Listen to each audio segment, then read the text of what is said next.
राकेश, मला एक सांग, जर तुला आज 1 करोड रुपये मिळाले तर घेणार की पण जर समज उद्याचा दिवस तुला बघायला मिळाला नाही, जगला नाहीस, तरी पण घेणार?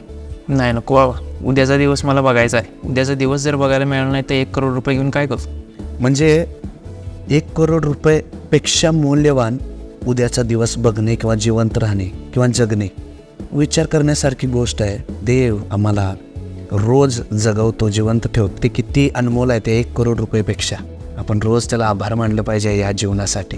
काय तुम्ही देवाचा आभार मानलाय आज? काय एक क्षण आपण घेऊया काय त्या देवाला आभार मानण्यासाठी?